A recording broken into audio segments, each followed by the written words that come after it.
Siya si Lola Rosalina, 74 na taong gulang, isang byuda. 6 ang kanyang naging anak. Ang iba'y may kanya-kanya ng pamilya at 2 rito ay pumanaw na. Pero hindi nag-iisa sa buhay ang matanda.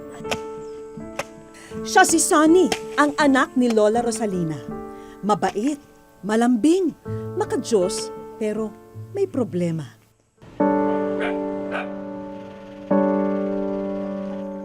Alas 5 na ng hapon, kailangan ng umakyat ni Lola Rosalina sa tuktok ng burol.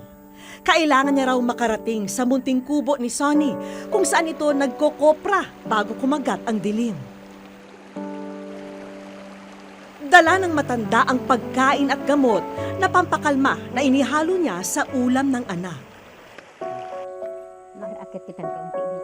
Kung hindi raw kasi mapapakain at mapapainom ng gamot si Sonny, hindi malabong maghasik na naman ng lagim ang kanyang pinakamamahal na anak. Bagay na pinatotohanan sa amin nung gabing yun ng mga kabarangay ng mag-ina. Pag dumidilim na, ang problema ni Sonny, para siyang mabangis na hayop. Buti na lang at sa manok ginawa yung pananaga. Ay hindi sa mga tao kasi ang daming kapitbahay.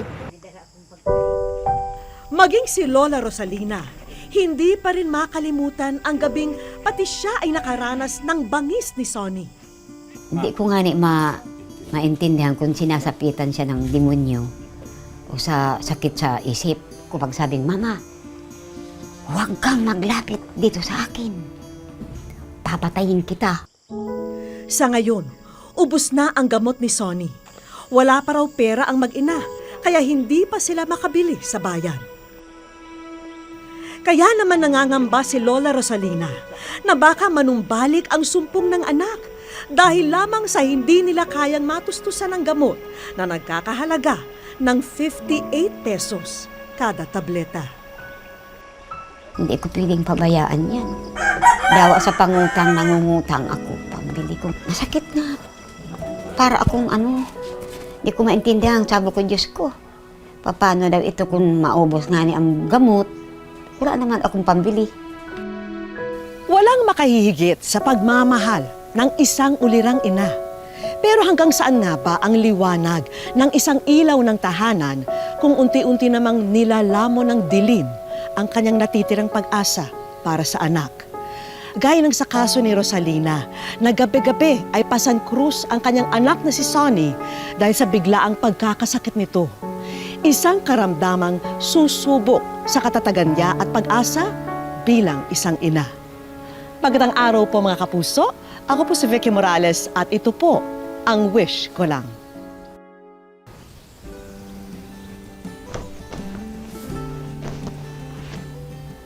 May? Bakit po? Ikaw na nga magtuloy nito. Sige po. Papakain pa ako ng manok eh. Baka abutan tayo ng dilim.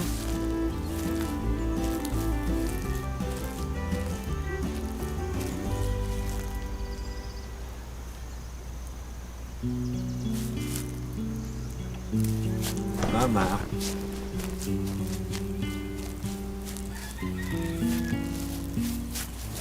Ako na po magpapakain sa mga manok. Sasalansa ko po yung mga bao dyan. Alam niyo ma, dapat magpahinga na kayo. Hindi dapat po napapagod. Ano bang nakakapagod sa pagpapakain ng mga manok? Eh ako naman talaga gumagawa nun pag wala ka eh. Ay, nako. Hindi rin ako masanay na nakapirmi sa bahay. Lagi na lang nagpapahinga.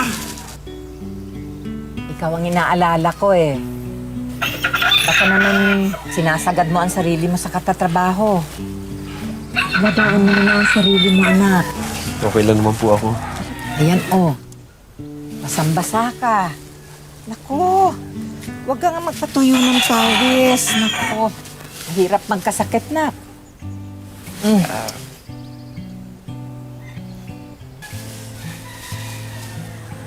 Happy birthday po. Para sa inyo po. Naku, nag-abala ka pa. Alam niyo naman, Mama, hindi naman po tayo madalas mag-birthday sa isang taon. Hindi ko kayo maririgaluan araw-araw. Oh, salamat na. Sana magustuhan niyo po yan. Oh, ganda. Nay, tapos na po ako. Ayan, oh, sama mo na yan. Okay po. Hey, nagluto ako ng paksiw na isda. Kumuha ka na ha, mag-uwi ka na ng Wow, ulam. bago na yung step in na ya. Sana yung pamangkin meron din. Sige na. Sige po. Pasok na. May, kumuha. Ayan, oh, nasa ibabaw sige ng po. mesa. Kumuha ka na para may hapunan na kayo mamaya. Sige po, magpahinga na po kayo. Marami pa po akong tatapusin dito. Halika na, pumasok ka na. Hindi, okay lang po. Magpalit ka na rin ng damit. Marami pa po ako ibebenta dahil siyempre magbe-birthday kayo. Sayang din naman ang kikitain. Pang dagdag rin sa handaan bukas. Kayo na po ang magpahinga. Sige po. Oh, Sige, batong magpumasok to. na po kayo. Salamat. Oh, pasok tayo na tayo.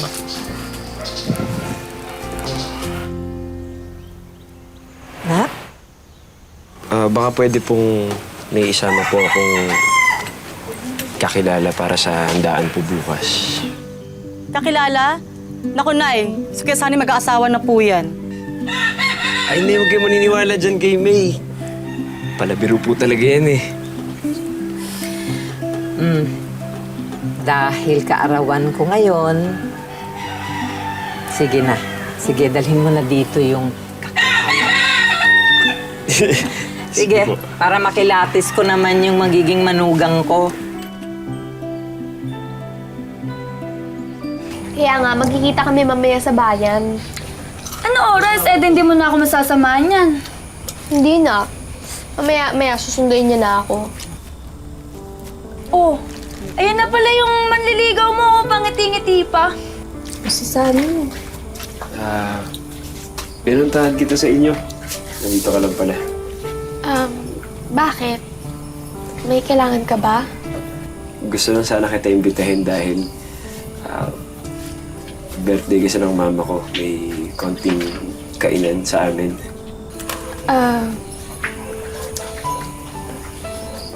Salamat, Sunny, ha. Pero, Gusto ko makilala ni mama. Matagal na rin naman ako naliligaw sa'yo eh. Baka sakaling ano kasi, aasahan kita. Aasahan ka daw niya. Aasa yan.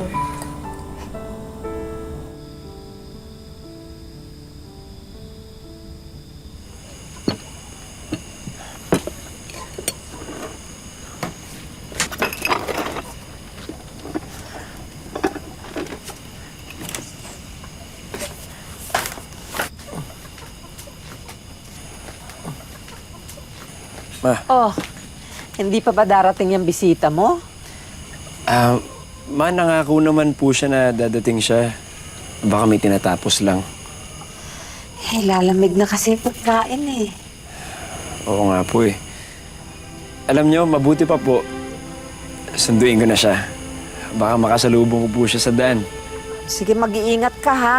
Sige po, ma. Bilisan mo na, balik ka kaagad para makakain na tayo. ano ka ba? Sige na, kaya ko na to. Huwag mo na akong ihatid. Baka mamaya may makakita pa sa atin, eh. Hindi pa nila alam to. Ayos lang yun. Hindi na. Hindi, ayos lang talaga. Ano ba? Diyan na lang yung bahay namin. Kaya ko na to. Sige na. Kaya ko na to. Sige na, umuwi ka na. Sige na, okay lang talaga. Marie, Sorry. susunduin na sana kita. Marie, kanina pa kasi nag-iintay si Mama. Nangako kasi ako na dadating ka dun sa handaan niya. Ano naman sa kanya yun? Hindi mo ba nakikita na nag-uusap kami? Si Sunny, kababata ko. Sunny, si Tonyo. Nobyo niya.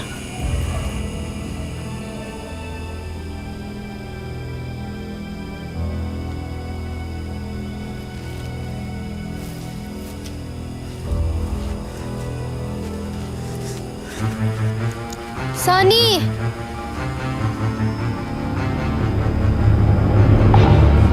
Sama mo. Sama.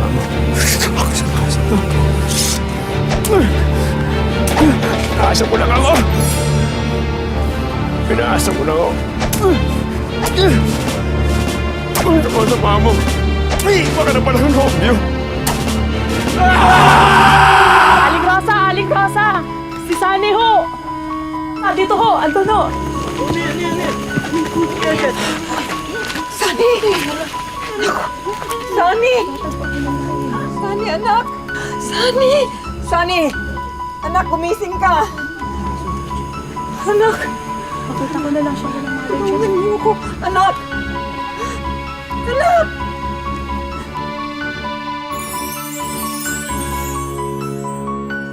Wish ko lang.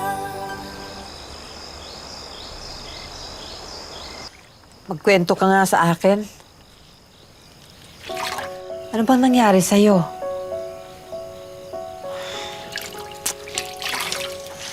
Bakit ang dumi-dumi mo, ha? Ano bang ginagawa mo dun sa gubat, ha? Sunny.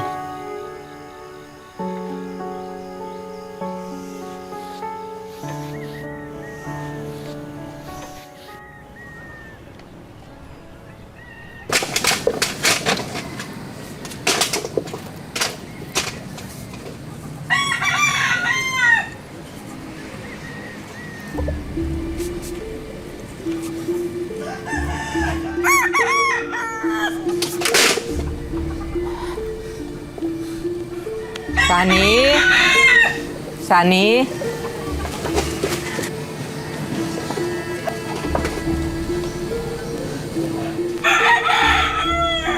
Nak?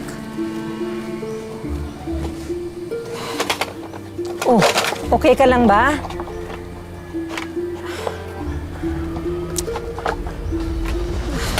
Napano ka ba?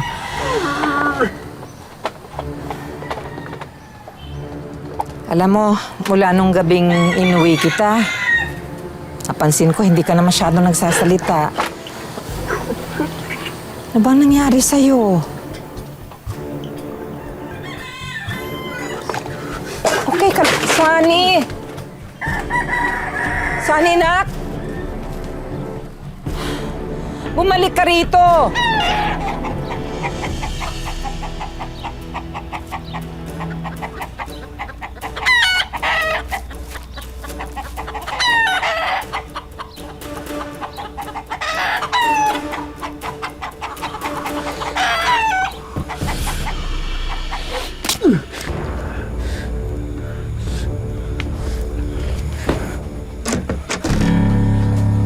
Sunny!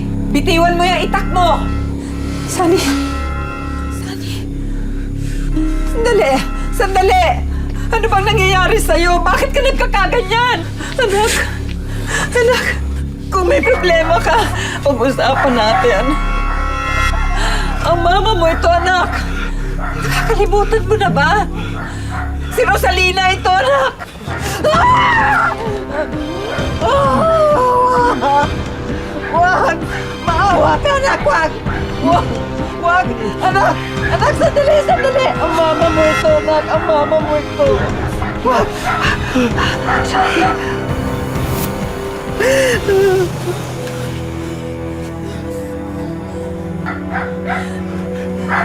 Sunny! Wag! Wag! Ah! Wag! Sunny, wag! Ah, wag! Wag! Sunny!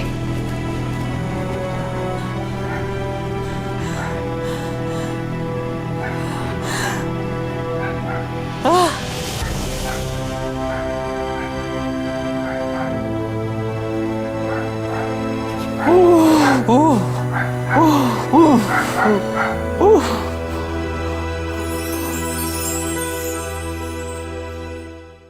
Wish ko lang. Hoy, Rosalina! Lumabas ka! Hoy, Rosalina! Ilabas mo yung anak mo!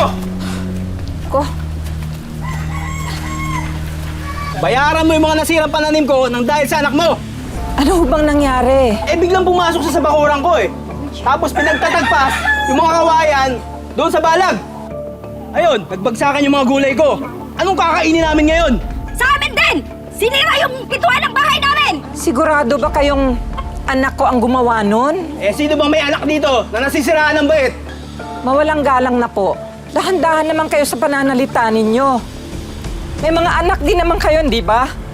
Dapat sa anak mo, ikinukulong para hindi makapaminsala! Tama, di ba? Totoo yun. Tama! Kausapin mo yung anak mo, ha? At bayaran niya yung mga pinerwisyo nyo. Kundi, magsusumbong kami sa mga polis. Makukulong yung anak mo. Wisyo na siya, no? Tara, tara. Saway!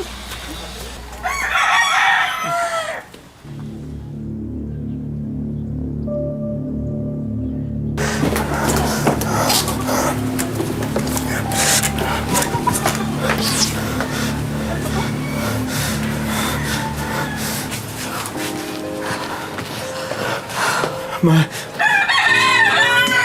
hindi ko po alam yung binibintang nila, ma. Ma, huwag mo ko tingnan ng ganyan. Please. Hindi kita hinuhusgahan, Sani. Pero nagtataka na rin ako kung anong nangyayari sa'yo. Itong mga huling araw, hindi ko na maintindihan ang mga kinikilos mo. Hindi ko po alam, ma. Ipaliwanag mo nga sa akin. Bakit ka nagkakaganyan? Ano bang nangyayari sa'yo? Ano bang problema mo, anak? Ano bang problema mo? Ipaliwanag mo sa akin. Huwag niyo po ako ibibigay sa kanila. Natatakot po ako sa kanila. Baka saktan po nila ako. Bubugbugin nila ako, kuyugin nila ako. Sasaktan nila ako. Ayusin ko po lahat ng nasira ko. Ma, promise, hindi ko na po ulitin. Ayusin ko po yun, ma. Promise, ayusin ko po lahat yun. Huwag niyo po ako ibibigay sa kanila. Protektahan niyo po ako, ma. Ma.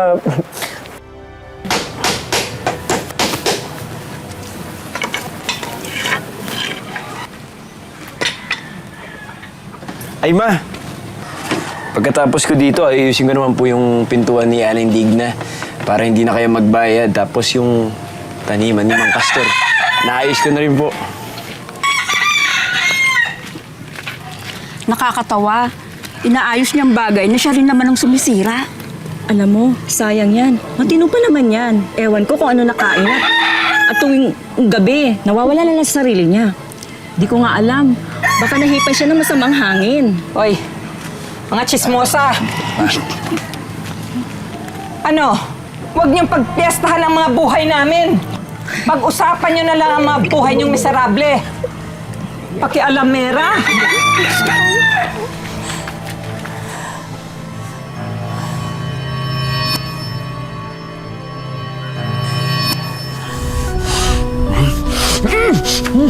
Sani! Sani!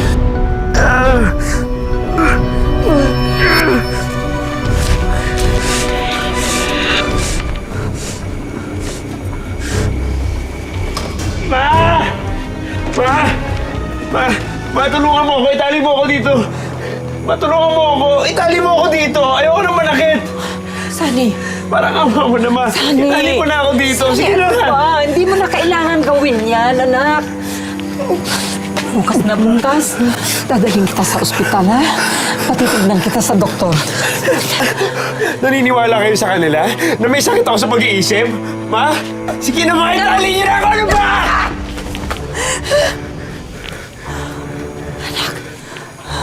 Sani, huminahon ka, anak. Anak!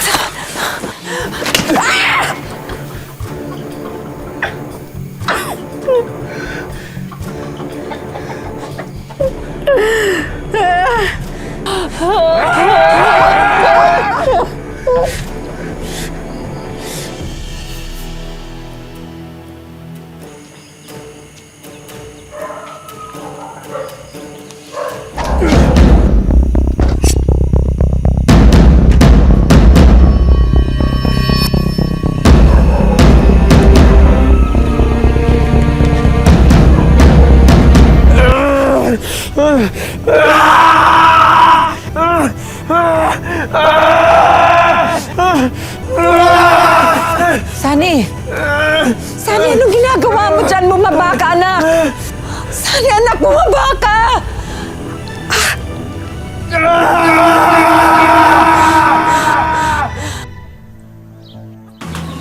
Napakabuti niyang bata. Napakabait niyang anak, May. Bakit nangyayari ito sa kanya? Natatakot ako. Sunny! Buti bumalik ka.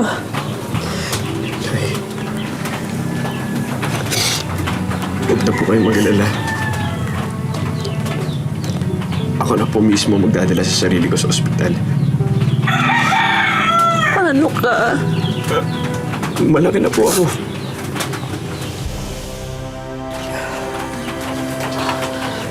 Anak?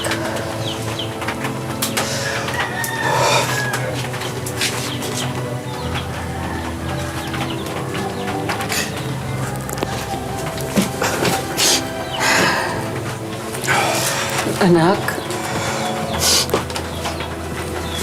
naniniwala akong gagaling ka. Gagaling ka dahil may mabuti kang puso. Maghihintay ako sa'yo, Sunny.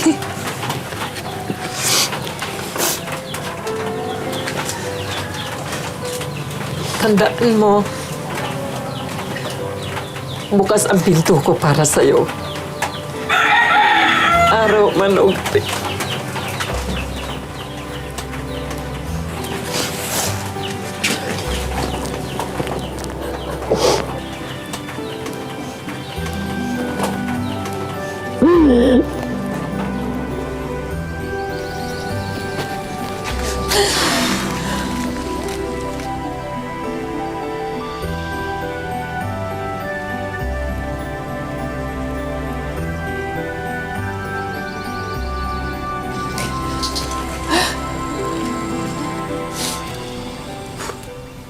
Ayon sa mga eksperto ng mental health condition, ang depresyon ang pinakamalaking sintomas ng episode mood disorder.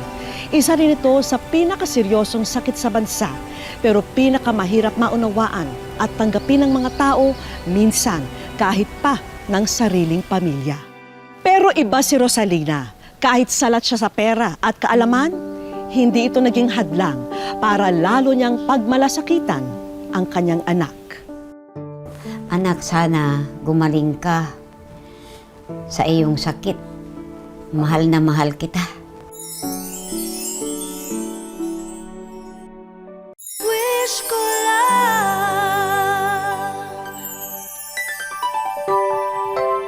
Literal na nabubuhay sa sindak si Lola Rosalina sa tuwing sumasapit ang gabi. Dahil dyan, isang sorpresa ang aming ikinasa para makatulong na muling manumbalik ang liwanag sa buhay ng mag-ina. Ang wish na ito mula sa isang taong utang ang kanyang buhay kina Lola Rosalina at Sonny, ang apo ni Lola Rosalina na si May. Masaya-masaya ako at nakita ko siya umuwi sa Diyos. Hindi ko kayo papabayaan kahit ako'y may asawa at anak na. Dahil maagang naulila sa ama't ina, si Lola Rosalina ang tumayong ina. Samantalang ang tiyo Sonny naman niya ang tumayong ama ni May.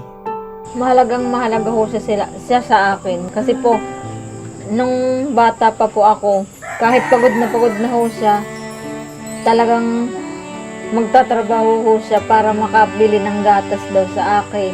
Para may makain sa araw-araw. Hanggang sa paglaki ho, pag wala ng baon, maghahanap siya ng trabaho para ng pambaon ko sa school. Pagpasok ko, maraming pagkain. Masaya ako. Dahil kung wala si May, nagsulat, wala akong nakitang ganyan. Animoy nahawi ang madilim na ulap sa mga ngiting nakita namin kina Lola Rosalina at Sonny. Kasi po, nung umalis ako diyan, talagang wala pong mga gamit sa bahay. Naisip ko pag halimbawa tanghali, mainit, wala silang mga gamit. Pag nahiga ho, matigas ang higaan. Kawayan lang ang hinihigaan, may banig. Yun lang ho. Dahil hindi nila pinapaalam kay Sonny na pinapainom nila ito ng gamot na inireseta noon ng isang psychiatrist, nagpasya si Lola Rosalina na samahan na lamang ang anak na magpatingin sa doktor. Based sa history, parang it's more of depressions. Yung parang yun na lang na nakikita kong ano sa kanya. According to the relatives, na pakonsulta na din sila and may iniinom ng gamot. Kaya lang, hindi regular yung pag-iinom ng gamot ng pasyente. Kaya ganun din yung signs and symptoms niya, pabalik-balik din. Makokontrol siya with the help ng regular intake of medicine plus the support ng family. Ang local government unit po ng Sipocot through the Office of the Municipal Social Welfare and Development Office can help provide for the medicines po ng ating kliyente. Naranasan ko yung masayang pamilya ngayon. Nawalan man ako ng mama, hindi ko nakasama ang ama ko. Pinunan nila yun. Hindi ko naramdaman na ako lang. Sila lahat ang tumayong magulang sa akin. Hindi nila ako pagnabayaan. Aling Vicky, maraming salamat po. Tulong ninyo sa aming pamilya. Na-surprise po kami sa inyo na nakatulong po kayo sa aming mag-anak. Ang kwento nilang mag-ina ay magsilbi sanang inspirasyon sa marami na ang mga taong dumaranas ng sakit tulad nito ay hindi dapat kinakahiya at hinuhusgahan. Bagkus, ngayon nila mas kailangan ng matinding pagmamahal at pangunawa mula mismo sa kanilang sariling pamilya. Hanggang sa susunod na Sabado mga kapuso, ako pumili si Vicky Morales at ito po ang wish ko lang.